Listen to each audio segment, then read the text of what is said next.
नमस्कार मंडळी, माझं नाव प्रसाद, मी आहे पुण्यातून. पण आज मी आलो आहे यवतमाळमध्ये.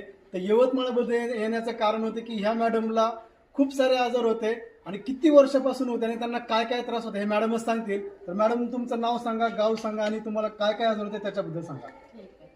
मी ज्योतिपूरमध्ये यवतमाळवरून बोलत आहे. मला चरबीची गाठ होती माझ्या अंगावर. 20 वर्ष झाले होते. मला ऑपरेशन सांगितलं होतं डॉक्टरने. मी ऑपरेशन वगैरे काही केलं नाही आणि जसं 6 महिने मी अमृत ज्यूस घेतला तर मला गाठीला त्रास काही न होता माझी गाठ निघून गेली.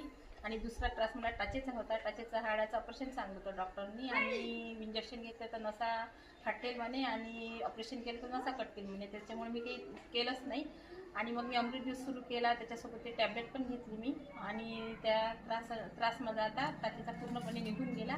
आता मी तंदुरुस्त आहे आणि मला कुठलाही आता त्रास नाही आहे. मॅडम, तुम्ही काय सांगा, हे अमृत ज्यूस तुम्ही घेतलं होतं, हे आजार तुम्ही सांगितलं की तुम्हाला एवढ्या वर्षापासून आजार होता, हे अमृत ज्यूस घेताना तुम्हाला तुम्ही तुमचा अनुभव सांगितला, पण तुम्हाला काय वाटतं की आज जे काही लोक व्हिडिओ बघत आहे त्यांना तुम्ही काय सांगा की हे अमृत ज्यूस बद्दल? हे अमृत ज्यूस खूप चांगला आहे. अमृत आहे हे अमृत ज्यूस खूप चांगला आहे. माझा दोन्ही त्रास माझे कमी झालेले आहे अमृत ज्यूसनी.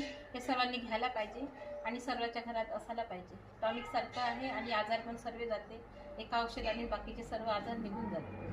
मित्रांनो, बघितलं 20 वर्षापासून मॅडमला चरबीची गाठ होती आणि दुसरी गोष्ट की त्यांना फक्त आपण चरबीच्या गाठीसाठी दिलं होतं, पण त्याच्यासोबत त्यांचा दुसरा पण आजार बरा झाला आहे, ते म्हणजे टाचेचा हाड वाढलं होतं.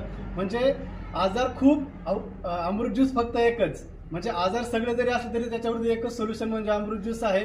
तर मॅडमनी जी काय माहिती दिली ती तुम्हाला नक्कीच आवडली असेल आणि मॅडमनी त्यांचा अनुभव शेअर केला त्याबद्दल मॅडमचा धन्यवाद. सो भेटूया नेक्स्ट व्हिडिओमध्ये आणि हा व्हिडिओ अशा लोकांना शेअर करा ज्यांना काही ना काहीतरी आजार आहे. धन्यवाद.